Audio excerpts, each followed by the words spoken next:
আসসালামু আলাইকুম। আমি মোহাম্মদ ইকবাল হোসেন চৌধুরী। বরাবরের মতো আমার সেই বস্তা পচা ছড়ার ঝুড়ি নিয়ে বসলাম। আমার এবারের ছড়ার নাম সভ্য সন্ধানী। লেখক হিসেবে তো আমি নিজেই। যাই হোক, অসন্ধরের প্রেতাত্মা বেড়াই শুধু ঘুরে, শান্তির মা মারা গেছে, শান্তি গেছে দূরে।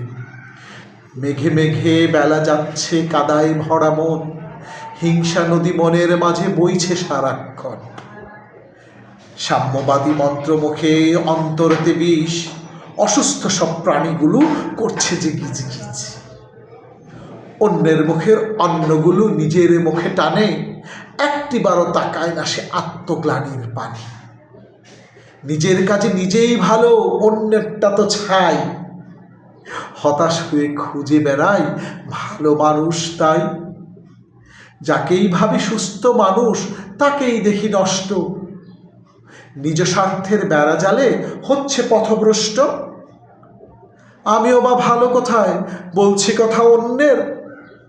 সমাজেতে থাকি শুধু আচরণটা বন্যের। কবেই বা ভালো হব, পাব গন্তব্য। প্রার্থনাটা সৃষ্টিকর্তায় করমোদের সভ্য।